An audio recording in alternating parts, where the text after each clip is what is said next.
What's going on, everyone, and welcome back to the Nerdwide podcast, episode 65. I'm your host, Tyler Haynes, with my favorite friend and co-host, Mr. Chris Rivers. Chris, how's your week been? Pretty good, man. Short work, well, not a short work week, but no overtime at all. So Which is that abnormal was for nice. you, so I would say short work Yeah, week. yeah. How's your week, man? It's been pretty good. I mean, it's just a normal week this week. I played some new games, which we'll talk about when we get there, and other than that, it's just been a pretty chill week, which is what I like. Yeah, Nothing crazy, yeah. nothing out of the ordinary. So, besides the house You're, being next door being sold, I'm hoping we get some fun neighbors. yeah. And which odds are with the housing market now, probably not. But we'll see. Is Fury settling in? A little bit more. Every day is new. Like today, he's done well. He's been outside a lot because he's been in the 70s here, so he's been outside just playing around, chewing on sticks, which is what he does. Come in, sleep for a little bit, but he's been just a little bit still. So still chewing, but better, if Yeah. I think at least. So who knows? What do I Yeah. know? Guys, quick housekeeping before we get into this episode. Don't forget to subscribe to either our YouTube or podcasting service of your choice. If you enjoy the show, make sure you leave us a thumbs up on YouTube or give us a good rating for whatever podcasting app you are using. If you don't enjoy what you see or hear, make sure you leave us a comment or send us an email so how we can improve the show. If you want to do more, you can always go to patreon.com/nerdwide. Toss us a couple dollars that way for a couple different tiers if you want to do that for some goodies.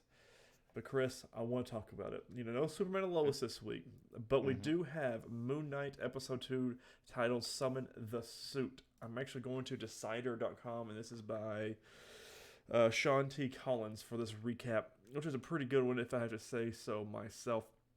Same thing, spoilers all about. If you haven't watched the episode, just skip this part or just pause it, watch the episode, and come back. So, Steven/Mark starts the episode by getting sacked from his job at the museum, where security footage establishes that he trashed the restroom single handedly. Apparently, the jackal monsters don't appear on camera. I thought this was a funny little scene. He's like, I'm Yeah. not crazy. I didn't. This was, you not wait for it. Wait for it. Try a different camera angle. And nothing. It was just, he's like, oh, you're the one that sacked the Lou. It was great. I just love it. Um, Which he would he would have to be amazingly strong mhm. to have done the damage that he did. I mean, We're living in an MCU world, though. So, really, yeah, sky's the but limit. Nobody still, knows. these folks knew him. Yeah. Well, some of them did. The other ones just kind of tolerated them. So, Yeah. using a key he found in his apartment along with a cell phone through which he spoke with a mysterious woman named Layla last episode, he tracks down his/Mark's storage locker, which contains a passport, a gun, and tons of cash. A little cot there, a little safe house Uh-huh. storage unit here. We see Khonshu appear. He flees from the bird skull deity, returns home, where Layla shows up. Turns out it's his wife, and she knows him as Mark. She's wise to all the supernatural goings on, and she also wants a divorce, which I thought was very weird. She's like, Steven, who's this new character you've made up this time or whatever? And Right.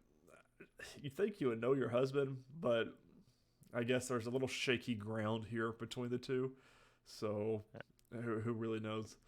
Um, all the while, Mark keeps appearing to Steven in reflective surfaces, demanding control of their shared body, warning him not to involve Layla in any of this.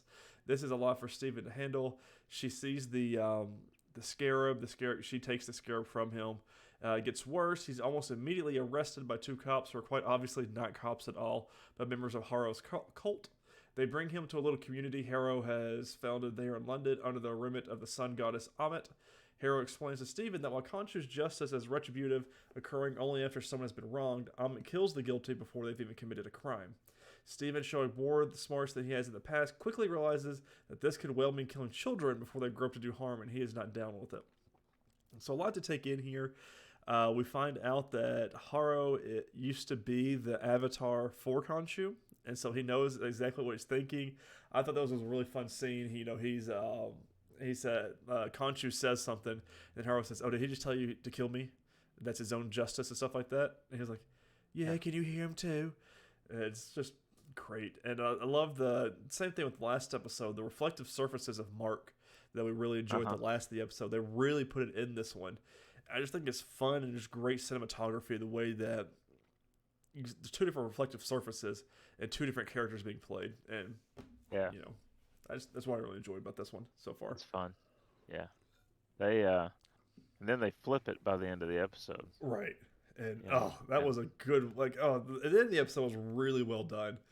And I'm hoping it's not really how we're going to do these. Like you don't have a whole lot of action up until the end. And like I want to see the suit being used for the majority of it. And then these qualms and stuff like that. But I mean, we have 6 episodes, so we have to build story up somehow. And we're starting yeah. to get this side of the world fleshed out a little bit more. We've seen in the car ride over to the little compound, we see that Mark Spector is this guy's name, killed a bunch of people, like execution style, had them handcuffed and shot him in the back of the head, things like that, in Egypt. And found out he's not really a good guy. He's not who we thought he was. And Steven obviously is not okay with it. And just like he's not okay with the way Amit's doing things of prejudging people based on who they are and things like that. There's a movie. What's that movie called? That Minority Report. Minority Report does the same exact thing. Yeah. And but I thought that Do was you realize? very cool. Do you realize how many people would have lost it if he'd mentioned that movie? You mean like Minority Report? Right. This is Because just like Tom exactly what Cruise is this in it, is. Yeah. So and people would have been like, "Oh, they're dropping a hint about Tom Cruise." right. Which Yeah. never know with Doctor Strange. He's rumored, use that loosely to be in it. So we'll see. I don't know. Yeah. We'll see. Layla shows up, as does the new jackal monster who pursues them both. That's when Steven summons the suit, which, to be sure, is a look. And this one is just a white mask with the little crescent moon on it in an actual suit. And he said, "You told me to summon the suit, so I summoned a suit." And it's looks like he's going to a party, just Yeah. like a formal attire party. And I thought it It was looks great. good though. Yeah, I enjoy it, and I wonder if we're going to get more suits or if it's just going to be these two that we see here. Yeah. Um, but to successfully fight the invisible jackal monster, he relinquishes control of his body to Mark Persona and Mark Moon Knight, now properly attired, to clean the house. Unfortunately, the scarab got lost in the shuffle during the fight and flight, and Haro recovers it for some poor sap. He immediately uses his magic powers to kill. Now, Steven is on the inside, and the Mark persona has firm control of their body. He's desperate to spare Layla from his own fate. Khonshu, you see, has designs on making her his next avatar if he dies. Steven remains disgusted with the whole thing, saying he was nothing to do with it or with a man named Mark who hurts people the way he does. Khonshu Mm. does not particularly care. He quickly whisks Mark away to Egypt, where the adventures will no doubt continue. I really, like you said earlier, I really enjoyed this scene of Steven on the inside and the Mhm. panic that Steven has. He goes, "Is this what this is like?" He goes, "I don't want to do this. I don't want to be here." And he said, Yeah. "This is how I have been." Mark says, "This is how I've been for a while." And then he loses it and just crushes the glass and everything. And then Khonshu starts talking to him again. And then they do whisk him off to Egypt. And I was like, "Oh," I said, "We're about to go to Egypt." And sure enough, he opens the thing and we are in Egypt. So I'm very curious to see where we go from here. We've gone from, looks like Sweden to England, and now we're going to Egypt. We're going places in this show. Yeah. So, Yeah. Yeah.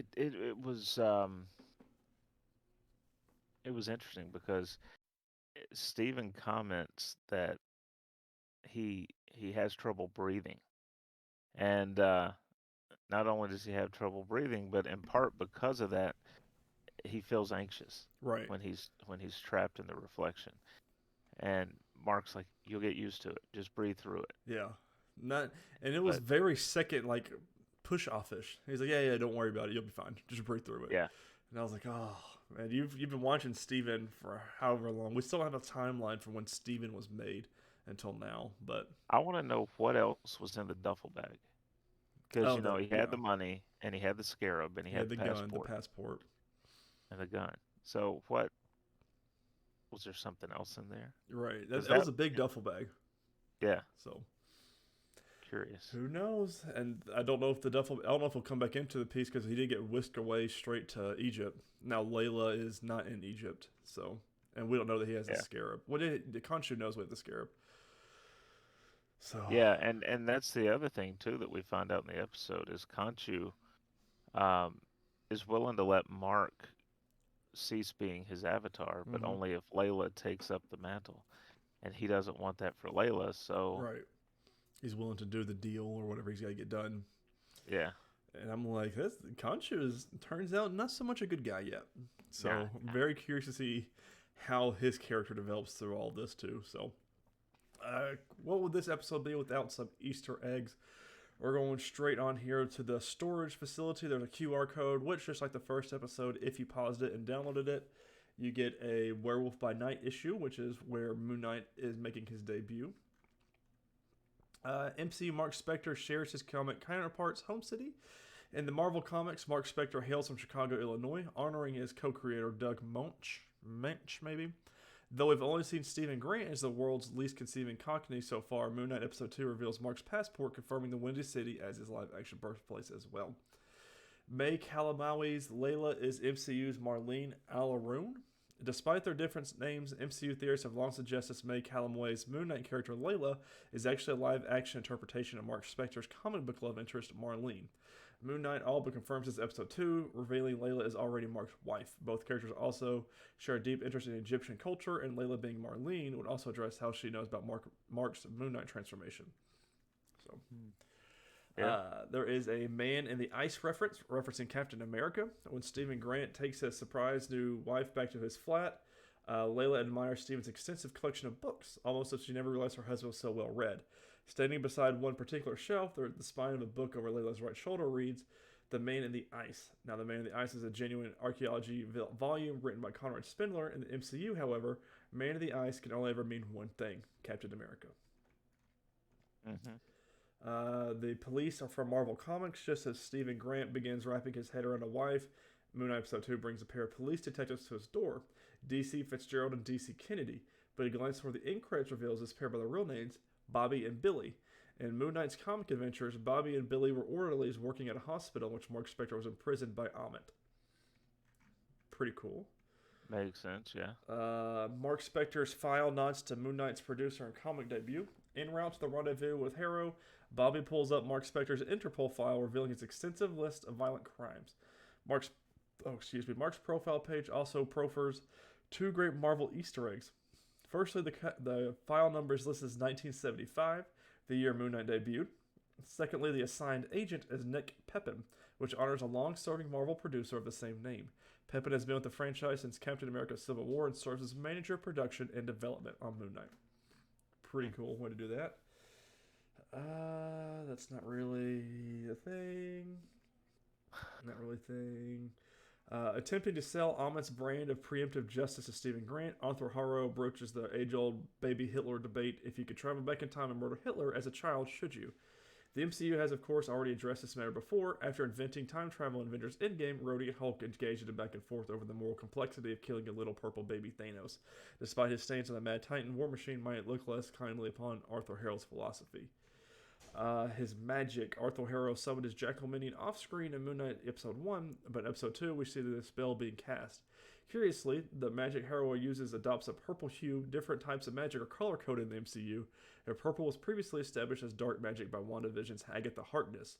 Maybe it's a coincidence, or Marvel retconning its magic rules again, but the similarity could confirm that just as Harrow siphons his magic from Amit, Harkness was drawing hers from another god such as Kython. So, maybe. Stephen Grant's Moon Knight and Layla battle against the Jackal. A red London bus stands in the background. The billboard on the side bears an advertisement for the GRC. The Global Reparation Council was introduced in Falcon and Winter Soldier as an organization dealing with the aftermath of the snap. So, a little bit more world building there. Same bus, different Easter egg. Atop the vehicle's white roof is the code WBN0032. On the surface, this reference slips by a seemingly innocuous bus number. In reality, however, the combination of the numbers and letters is a coded tribute to Moon Knight's comic debut. WBN0032 stands for Werewolf by Night number 32, the first appearance of Khonshu's costumed errand boy.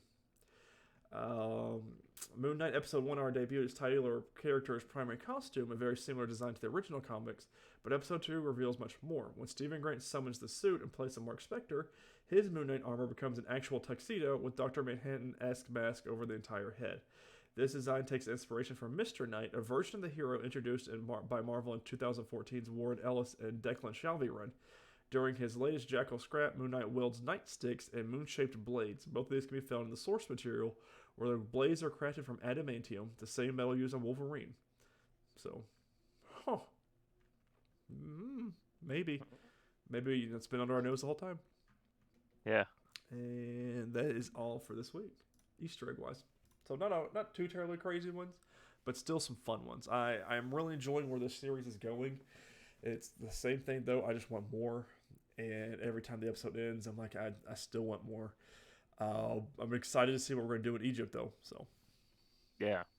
Yeah. That's gonna be interesting. Cause obviously Layla, we're not done with her. right, she'll be So back. I just don't know when. How does she get there? How does she know where he's at? Yeah. So he's teleport. I mean, who's gonna feed Gus? The fish. Yeah, that's that's the what most I'm worried about. important question of all. Yeah. If The he fish doesn't with get two food, fins now. one of his fins will fall off. Right. Well, we can't have that anymore. Notable news this week: The Witcher season 3 is officially in production with a plot reveal.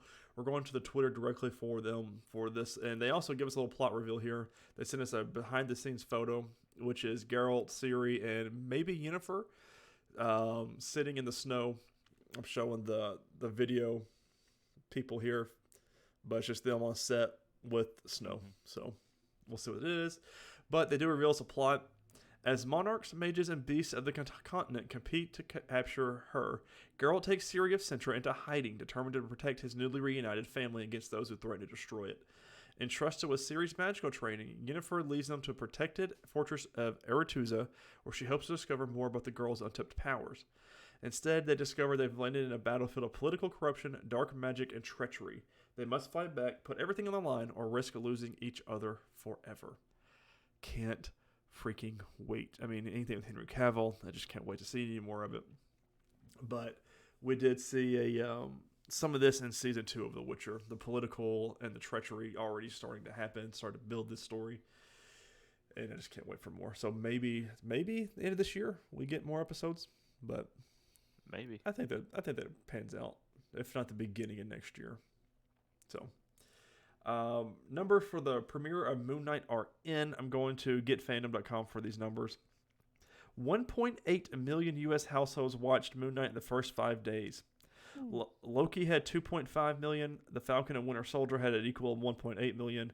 WandaVision 1.6 and Hawkeye 1.5. So we were sitting right there with the second place. So, which is crazy to me that Moon Knight's got more than WandaVision and Hawkeye in the first 5 days. Yeah, I was going to say that's not bad because all the others had the hype of the movies. Right. They're already established characters. Yeah, and Moon Knight, not so much. I can't believe Moon Knight got more than like Hawkeye, and everyone loved Hawkeye. So now the question is going to be, what do the second episode numbers look like? Because right, see if people fell off or how many people stayed with it? That's a good question. But another fun one here, Robert Downey Jr. to executive produce Sherlock Holmes TV franchise at HBO Max. We're going to Deadline.com by Nelly Andriva and Peter White. We hear that 2 potential spin-offs, let me go make sure I'm right here. HBO Max and Warner Bros. Are looking to build a Sherlock Holmes film TV universe in the mold of the TV series offshoots of Suicide Squad and the Batman on the Warner Media streamer. We hear that 2 potential spin-off series from the Warner Bros. Movie franchise starring Robert Downey Jr. and Jude Law are early development at HBO Max. Executive produced by Team Downey's Robert Downey Jr. and Susan Downey, each of the proposed series would focus on a different character. Unlike the Suicide Squad offshoot Peacemaker and the Batman's Penguin, which are built on existing characters, we're being told that Sherlock Holmes spin-offs would revolve around characters that have not been introduced yet. So, that's interesting that have not been introduced. Do we see an Enola Holmes? I doubt it, but we'll see. It'll be fun. Do we see people from the movies appear in guest shots and stuff? Right. Does Robert Downey Jr. is he like in the premiere to help kind of transition things over, or I don't know. It's a good question. I would hope so. I also heard something about, and this just popped into my head. Apparently, Discovery has their purchase went through on HBO, and I think Warner Brothers might have been in that. Yeah. So I wonder how that'll how that'll impact Ugh, some of the stuff hopefully for DCEU, going the forward. better. But who knows? They might come in and make changes to that. Right. I'd be okay with that because Yeah. especially with the way that Ezra Miller is doing right now, the press and stories of being told on set. Uh, Did yeah, I need to put that in. Let's see. Ezra Now, Miller. I don't know if the source was reliable because it was as I was scrolling about 10 minutes before we started recording, but I saw some headline Stephen Amell wants to return as Green Arrow on HBO Max. Where? Oh, I need to see that. I'd be okay with it. There's a lot of people right now. There's a whole, change.org where you go sign your petitions and stuff like that. Uh-huh. But after all these reports came out from Ezra Miller, everyone is saying put Grant Gustin's Flash in the movies and make him the Flash. And I'm like, Right. yeah, that makes way too much sense. But why would we Yeah. do that? Right. So Ezra Miller, he got arrested a couple weeks ago for assault in Hawaii. So apparently, there's a new report, and I'm going on screen rant by Grant Hermans on this one. A new report reveals that Ezra Miller had frequent meltdowns on the Flash movie set, though sources state they were not violent outbursts. Miller made their debut in the. I don't care about that. I want to give me the juicy gossip. Um, Well, he made the threats against an old KKK group. yeah, he's Ezra Miller's a different individual. Like it. Uh-huh. Um, Like this particular group isn't even around anymore. right, And he's and like threatening to kill him and yeah. So they say as the star continues to be the center of controversy, Rolling Stone has brought word that Ezra Miller reportedly had frequent meltdowns on the set. Sources note that this behavior didn't result in any vocal or violent outbursts from the star, but rather periods in which Miller was losing it. Which, oh, what does that even mean? So, if it's not vocal right, and it's not violent, I mean he could have been crying or right, but that you would think it would still involve vocal if he's losing it. right. So, I don't take all that with a know. grain of salt, I guess. I don't know. I don't even think that movie's really real until we actually see it. So, to be honest. Um, Lies. the next story here. Lock and Key will be ending with season 3. The upcoming season was always conceived as the end of the series per Netflix Geeked. Have not seen season 2 yet, but season 1 was a lot of fun based on the comics from Dark Horse, and I need to watch it. But considering season 3 is almost upon us, I might just wait and watch them all together. So, Yeah. and no new releases this week. Nothing. We're hitting Oh. that dry period of, or hitting that lull until the summer shows start back up. So Yeah. Yeah. Sucks. yeah, same thing with video Um, games though. So I'm yeah. backlogged now, which is fine. Um, did you watch any other movies this week? I don't know. I don't think so. Watched a lot of Okay. podcasts this week, Yeah. and just our movie, right? Yeah. Yeah. I watched When It Was a Game 2. Oh, what is So that? last week. Huh? I said, oh, you watched the first one last week, right? I watched the first one last week, and this one it's more home movie footage from players and Mm-hmm. fans of older baseball players. It still goes back to the 30s with the film in this one, but it comes up to as far as 1961. Okay. There's a third one that comes up even later, so I'll be watching that this week. But it's interesting if you're a fan of baseball history, it's kind of That's a cool good one. to see these players in color Right. that normally you've only seen in black and white, you It's know. crazy. Technology is something else, man. The way Yeah. that we could go in and put the correct colors in, and Well, I it's like think this was something. color film, Oh, this. Okay. but yeah, I don't know why if it was that available to fans and players for their cameras. Right. I guess newsreel, it was just Probably cheaper to cheaper. do it Yeah. in black and white. So, So we watched The Untouchables this week. Now, had you seen this before? nope. First time. Okay, this is probably like the fifth or sixth time I've watched this. Um, it's the story of Elliot Ness and the Untouchables taking down Al Capone. It is not completely historically accurate. a lot of things are fictionalized, or as Hollywood will do, they condense certain events so that two or three things happen together. Um, for the purposes of time, it's a 2 hour movie.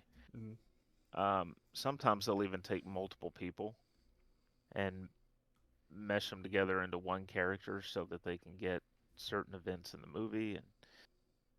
And but I think as far as members of his team went in the movie, they were all based on actual people, even if the name changed. Mm-hmm. Um, but I, from what I recall hearing, Ness never really encountered Capone face to face. Oh, really? So yeah, so there's two scenes in the movie: the staircase scene in the hotel, Which was and then the intense, by the yeah, way. and then the courtroom scene where they have that face to face encounter. Mm. Huh. Never happened. It was done for the purposes of the movie. Um, but the story is basically that Capone is on this crime wave. It's prohibition. Ness puts together his team of untouchables, one of whom is an accountant, and he starts following the numbers, which Mm-hmm. is how they ultimately get him. Um, and in the process, a number of people are killed, obviously. Um, even the guy, one of the last kills in the movie, I think his first name was Frank, but Nitty, the Billy Drago character that wore the white suit, Mm-hmm. he um, he doesn't actually die that way in real life. He actually in real life took over the empire Oh, really? when Capone went to prison. Okay. But so they did take some creative licenses. With that being said, I really love this movie. Yeah. I gave this like 4 stars. I gave it 4. I knocked it down. It would have been 5 if it were historically accurate. Mm-hmm. And I think if they were making it today, it would be Right. more so than this. Directed by Brian De Palma. Um, one of it's not Kevin Costner's first movie role, but it's early in his career. This was 1987. Um, the violence in a lot of Was cases. not expecting that. Not of a It's 1987 movie. That's one thing that probably is historically accurate though, Mm-hmm. is in that world, the number of people that got killed and how they got killed. I mean, the dinner scene with Capone where he has the baseball bat. Mm-hmm. I knew it was And coming that whole time too. I was like, and this he's about to hit somebody. yeah, it's a 35-year-old movie, so we'll go into some detail. So one of the liquor shipments had been confiscated, and the guy who was in charge of that one was sitting at the table. And Capone starts using this baseball analogy about teamwork and Mm-hmm. versus the individual, and he gets behind the guy and he just clocks him in the head with the baseball bat. And then after his head's laying on the table, Capone just beats him like what 3, 4 more Mm-hmm. times, and then they show the aftermath of it. It's just blood. And yeah, but now in real life, a similar thing happened with Capone, um, with a baseball bat, but it involved 3 people that he hit at a table like that. Mm. They were they they worked for him and they were planning to kill him and take over the gang, and he got word of it. So he beat 3 people to death with a baseball bat, which would kind of drive home the point. Not to Yeah. Yeah. Not to do anything. no, Not to screw over don't mess Capone. no, don't mess with the boss. Um, I really liked the movie. The scene in the train station is iconic Mm-hmm. with the baby carriage and the shootout that happens around the baby. And It's awesome. uh, this How the mom was didn't get killed is, mind-boggling to me. But right, right. Well, the carriage takes a couple of shots, right. and the baby's fine. Yeah. Um, really, Charles Martin Smith plays um, the accountant, Oscar Wallace. Oscar Wallace, Andy Garcia's in this in a great performance. Mm-hmm. Sean Connery, of course, Oh, dude, so fun to every watch. scene he was in was just legendary. I love watching Sean Connery. I really Even do. his even his death scene Mm-hmm. was just this. It's like, oh man, Yeah. you felt it. Right. It was so great. Um, yeah, 4 stars. Check it out. Yeah. It's uh, it's a really really good movie. I give it 4 stars as well. It I was not really I didn't know a whole bunch about this movie except that it was a one of your classic movies that people refer to as a classic. And man, I loved it. I really loved it. It started off a little slow for me, but like once it starts picking up and you're kind of following the story after you've been introduced to your characters, and I was like, okay, I think I started really getting into it on the Canadian border on the bridge when there was a shootout and Sean Connery does that iconic thing. The dude's already dead. He puts the bullet in his mouth. He goes, "Okay, you're not gonna talk, huh?" And shoots him straight in the face. I was like, okay, I really Yeah, like this movie. And the guy goes, "Okay, I'll talk. I'll talk. Whatever you need to know, I'll talk." yeah, And then you get the elevator scene, and you knew something uh-huh, was going to happen. Like you just could feel it, and you could feel the way that they were filming everything. Something's going to happen right now, right, and I was not expecting Oscar to get killed like that at all. Because he shoots the guy. I was like, okay, cool. And then the police officer turns and shoots him, shows his face, and he gets shot. And then we go to the bottom of the elevator, and you see that the police officer's been shot. Obviously, everybody in Chicago is corrupt by Capone at this point. yeah, And we get down there, and written in blood, you got your brain splatter here, and it says "touchable," and it's got him yeah, hanging up on the little elevator hook. I said, "Oh, that's so yeah, good." And then of course you get the Sean Connery scene, and so that one I really enjoyed because he's walking down the hallway with the guy. He's got the gun. And he says, "Oh, you just thought you were coming here with a knife. You thought that was going to do anything to me?" He goes, "So who brings a knife to a gunfight?" And yeah, then he walks out the door. And I was like, the whole time I was thinking, I was like, this is a little too easy for an Al Capone guy, yeah, and or not too easy, but too poorly set up and thought out. And then you come past the threshold of his apartment's door, and there's a guy at the Tommy gun just mows him down. And I said, "Oh my yeah. god!" So I loved it. It was very very well done. What was so odd about that scene too was you would think it's one of Capone's guys. He's there to kill you. You'd Right, think he'd kill him, but he's gonna let him go. right. He just chases him out. He just wants to know Uh, he's not afraid of him. I love the bit that Elliot Ness, uh, obviously played by Kevin Costner.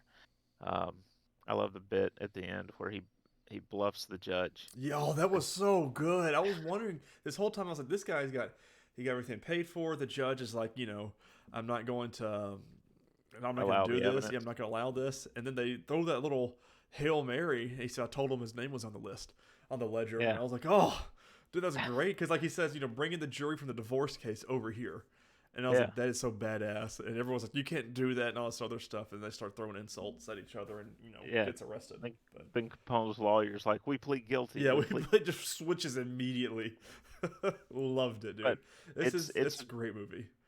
it's a great performance from Costner too. I Hmm. mean, this was kind of a foreshadowing of the character he would play like 4 years later in JFK when he played Jim Garrison, Oh, another law. Well, in that case, a lawyer. I say another lawyer. Elliot Ness wasn't a lawyer, right. but um, yeah, it's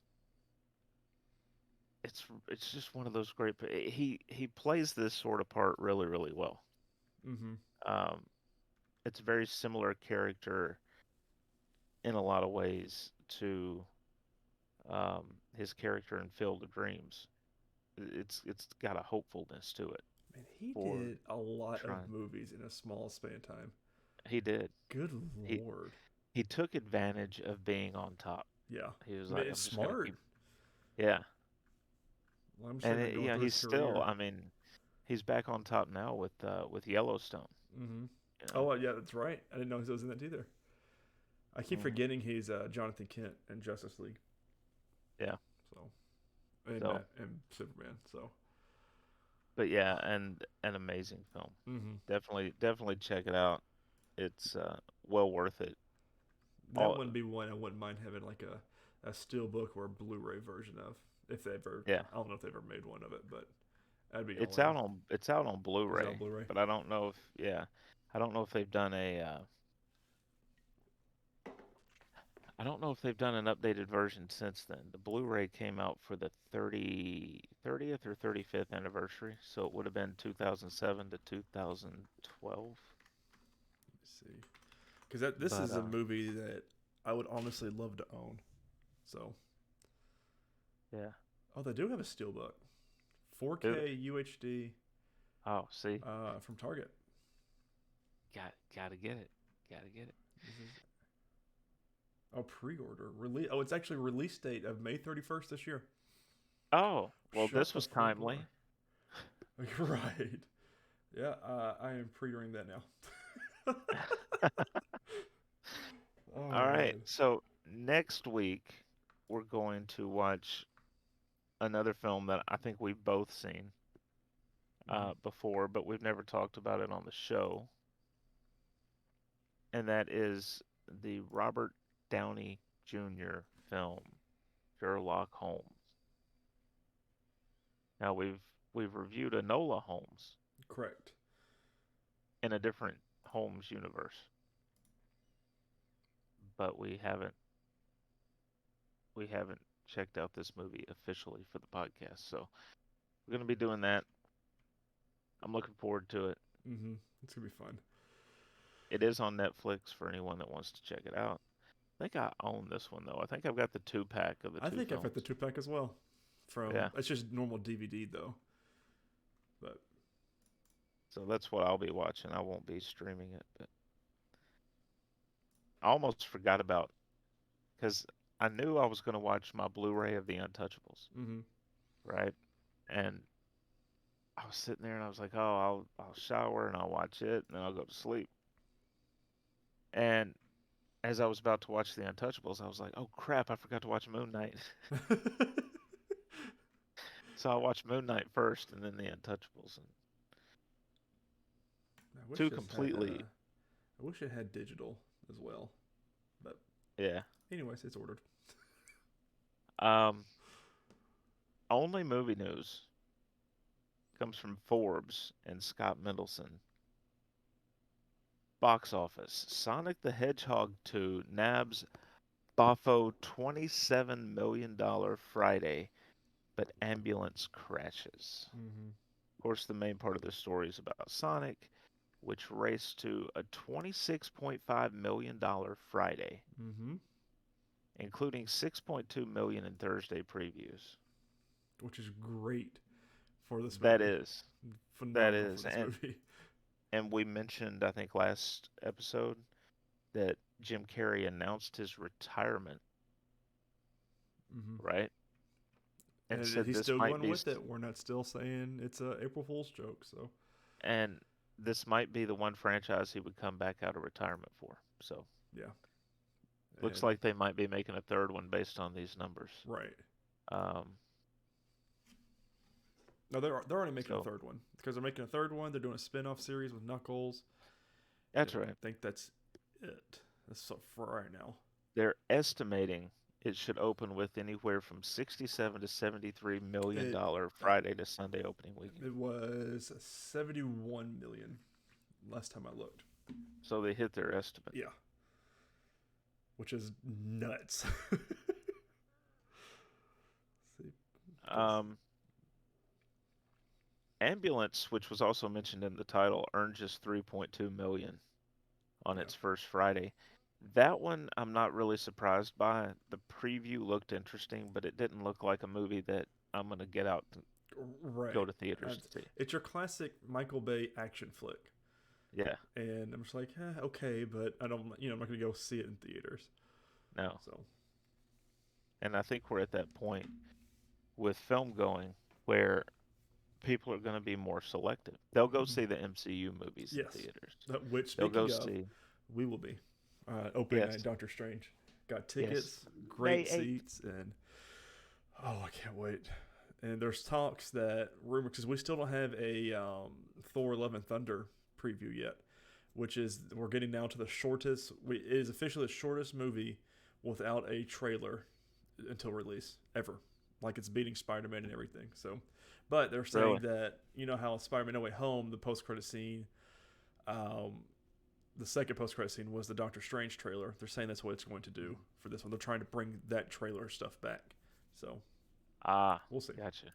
Because that's how they did it with like the Fox movies. They put Uh-huh. they did it with even with Avengers. They put it Yeah, at the end of Captain America's movie. yeah. So it's gonna be. I'm really excited about that one. Cause it just cracks me up though because they're doing press tours for Love and Thunder right now, and everyone's like, And "But we no don't have a trailers out. we don't have a trailer, so we have no idea what's going on in this movie." So that was funny. Releases this week, for April 11 to April 17. There's one, Fantastic Beasts 3, The Secrets of Dumbledore, in cinemas, April the 15th. So we continue in the Rowling verse. Mm-hmm. Which not a good Everything's person, but no, everything's a verse now. yeah, I mean everything has to be MonsterVerse, It's DCEU, MCU. that it's kind of an interesting thing though, right? Because when you have someone like that attached to one of these properties, Mm-hmm. you don't want to put money in their pocket, but at the same time you don't want to hurt the people that worked on stuff that Right, and that their income is coming from. yeah. Yeah. So it's very much Well, that's the big thing right now with Hogwarts Legacy, which is a huge uh, Harry Potter video game coming out by in the end of this year supposedly. And like everyone's you create your own character essentially, and you go through and live the life of someone who lives in Hogwarts and is a student there. Everyone's been wanting for it. The game looks incredible and looks like a lot of fun. But there's the big moral dilemma. I don't want to give J.K. Rowling cash, but I right. also want to support these developers that worked really hard on this that has nothing to do with J.K. Rowling and her beliefs or anything. They're making a game Right. in this world everyone's wanted, but it's not like you can help it. But Right. some people say she's already been paid for it, so it doesn't even matter how well the game does. But and there Yeah. also we're a small percentage who knows and cares about these things. The rest of the world is oblivious to things, and I have to understand that. Uh-huh. Like when I'm on gaming Twitter, is what I call it. It's a very small portion of video game buyers, and not Right. everyone's paying attention to any of this stuff. So Right. who really Yeah, knows? I mean, if everyone that paid attention to it said we're not buying it, that might hit her pocket by 40 or $50,000. She wouldn't I even mean, notice it. it's yeah, No, but the developers who have they worked on it for will. several years are not going to get their bonuses. They're not going to get. I mean, they're not going to get what they're owed and due. And They may get downsized. right, and It, it's one of those things like it's unfortunate. Same thing with Activision, like the whole Bobby Kotick thing. Everyone's like, I don't Mhm. want to do anything Activision. Well, what about the developers that are working on these games and this is their lifestyle and yeah, it's the ones that are actually being sexually abused. But yeah. anyways, Chris, what you been playing this week? I've just been grinding on MLB The Show 22, man. Still enjoying it? Yeah, yeah, a lot. Good. I finally beat the national conquest map, which Awesome. is fun. So, yeah. It's I got back into Elden Ring on Friday, and I can't stop playing it. Um, and that's why I've been playing majority this weekend. And but I started two new games this week. I'm gonna start with the funny one. So there is a game on Game Pass called Lawnmower Simulator. So What? I downloaded it. And so what it is you start your own lawn mowing company over in the UK. You start with your first weed eater and your first lawnmower, and you take on jobs and everything. You build your business up, and then you can get new garages. You can hire people and do all this other stuff. It's just the stupidest thing. I sat there, like, cause it's real time. I mean, you're sitting there going through and mowing and weed eating 30 minutes mowing people's yards. So it's oddly therapeutic, but it's like, can't believe I'm sitting here doing this right now. And you gotta pay for your gas. You gotta set the blades right. You gotta make sure your thing's on. If you run over flowers, you get deducted money. And anyways, that's just a fun. I recommend it. So Imagine playing that all day and then going out with friends or something like, yeah, I was mowing lawns all yeah, day I've been long. mowing your lawn all day. Tyler, you sat in your chair all week long. What are you talking about? Yeah, it's a lawn mowing simulator. And then the other game, which came out this past week, was Lego Star Wars: A Skywalker Collection. How is Excellent that? game. Oh god, it's so much fun. So I've played all the original Star Wars Lego games just because that was, I mean, it was late 2000s. I was still in high school when they came out. But what they have done is the graphics are updated, everything's great, but it's a different game now. Like it's not there, you're in these levels. It's open world, and like you're going to your mission objectives, and then you start like those little things. But it's a hard. The boss battles are hard. I've already completed episode 1. I think halfway through episode 2 right now, and it still creeps me out that Padme was attracted to a little kid, and has children with him. But whatever, space. I can't judge. All right. Um, so it's just very weird, but it's a lot of fun. I highly recommend it, and I've been playing it. I have to be in the mood for it, but that's Uh-huh. been my game of choice this past week when I'm not mowing lawns. So Is it on is it on Game no, Pass? I bought this one outright. So Yeah. unfortunately, but I'm okay with it. I'm almost full digital on things now, which I hate it Yeah. because my collection back here is staying stagnant. But it's just easier to buy digital and not have to wait for it to get delivered. And I can play it as soon as the Yeah. game's released. So I don't have any news this week. My news was I'm now a lawnmower. I'm quitting my job and going full time in the digital space of mowing lawns. So no one releases this week. Again, we're in this big lull now where I don't have any games coming out until the later half of this year unless things get shadow dropped. But which is great, so I can clear out my backlog some. I want to play some more of Cyberpunk. Obviously, I want to beat Elden Ring. If I don't ever see myself beating Elden Ring, but I'm going to play it. I'm just having way too much fun with it. I need to play Immortals Phoenix Rising. Eventually jump in. I don't think I'm going to jump into Assassin's Creed Valhalla, the DLC. I just don't care about the God worlds. But I just want to clear out some of my backlog. They announced Kingdom Hearts 4 today, which is going to be 4 or 5 years before that game even comes out, anyways. So, Yeah. But speaking of releases, though, all I have is Back for Blood. Tunnels of Terror DLC comes out for everything on April 1st. So that's nothing crazy. I don't think I'm going to jump into it because I didn't beat Back for Blood. I still need to beat Back for Blood. That's another thing in the backlog, which Yeah. I'm using the GG app to know I need to play. Yeah. So See, I need to uh-huh. I need to update that. Yeah, every time I play a game, I'm trying to. I want to beat more games than I did last year, and let me see where I'm at now, or play more games I did last year. So what I do right now is I have a list on there, and my lists are played in 2021 and played 2022. And what it is if I got to the title screen of the game, I put it in my list.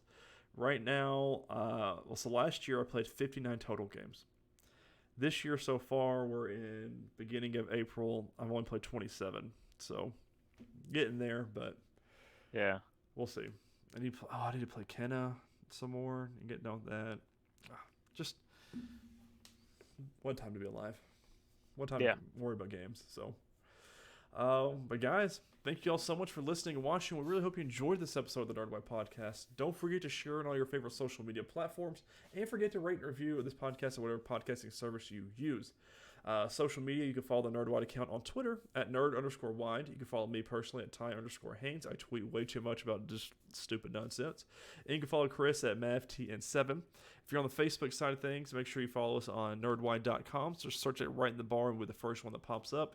Click the follow button, and every time a podcast episode updates, it'll go straight to there.